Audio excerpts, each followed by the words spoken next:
laptop in the room, I don't see any iPads in the room, but I see an iPad in the other room. The last 5, 6, 7 years has seen a huge explosion in the use of tablets, iPads being the primary form of those. And for me, iPads have become a central part of my toolkit. Leader.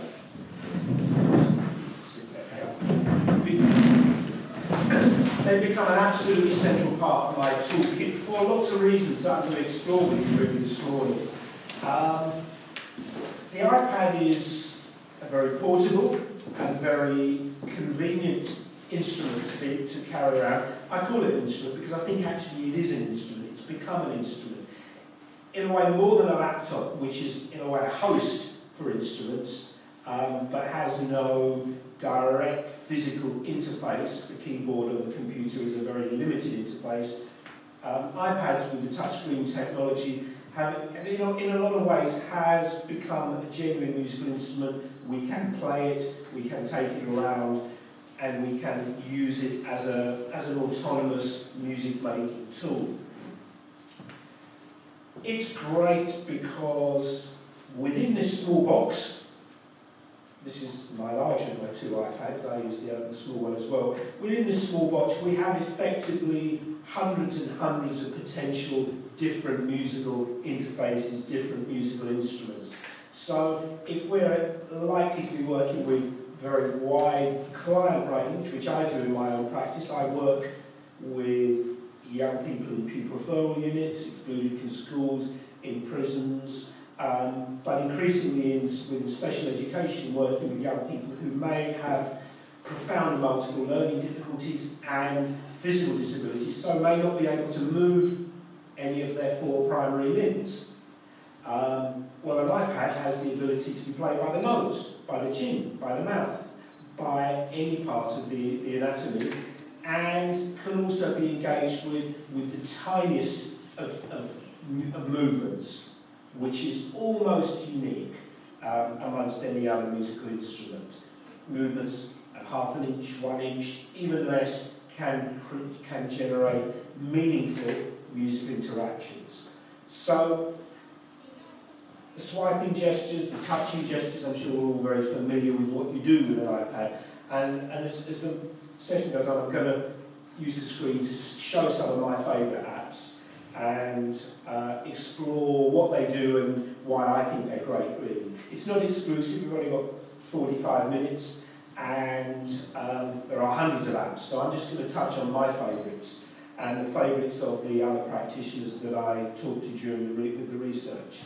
So, what I did with the research, I interviewed and observed practice with quite a lot of other people who call music leaders, community musicians, music educators, music teachers.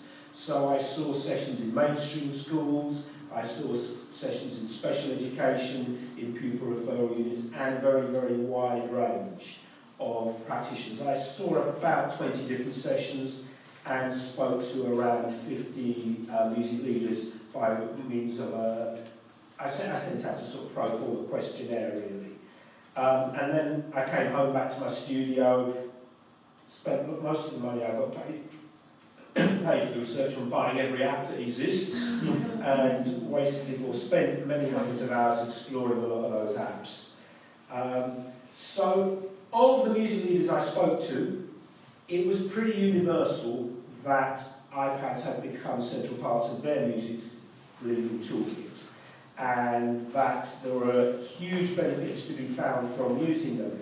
People alluded to things like the portability, the speed of setup and flexibility relative to other music technology forms. One thing that I before iPads came around, I'd done a lot of other music technologies primarily, I suppose.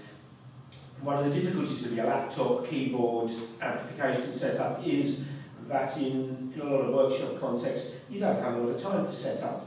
And walking in, hoping your software is going to boot up first time, your keyboard's going to talk to your laptop, the laptop's going to talk to your speakers, all of this stuff is in place, is quite time consuming and takes a while to set up, a while to break down. And for instance, yesterday I work in 4 special schools in a day.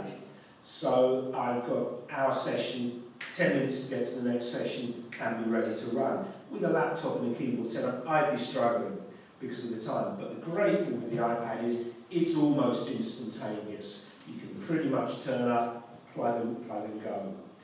So the speed of setup was something that a lot of people alluded to. The difficulty of destruction was something that a lot of people mentioned. They're pretty tough. I will come back to what makes them even tougher. You'll see mine here is guarded in this sort of grey and black casing, which is quite crucial, I think, for the kind of work that I do. The speed of getting musical results was also something that people mentioned too. And I'm going to think about the apps that there are in terms of the different functions. So there are different musical functions that I think the apps can address. So other things people said to me, music leader Carol Churchill said, it's great as a way of introducing young people to the sounds of a variety of instruments and potentially inspiring them to move from virtual to physical engagements with those instruments. Other people mentioned the attractiveness of the interface. It looks exciting, it's colourful, it's small, it's got shiny technology which a lot of young people like. People weren't uncritical though. I'm not here to sell iPads. People were critical that there are aspects of iPad use that can be not entirely positive. And particularly what several people mentioned was the risk of young people focusing inwardly on the iPad and shutting out the external world, particularly a problem for young people with autism, for whom actual social engagement, communication, and being able to interact is a challenge. And actually, in some ways, the iPad could worsen that, because you could just look in on the iPad.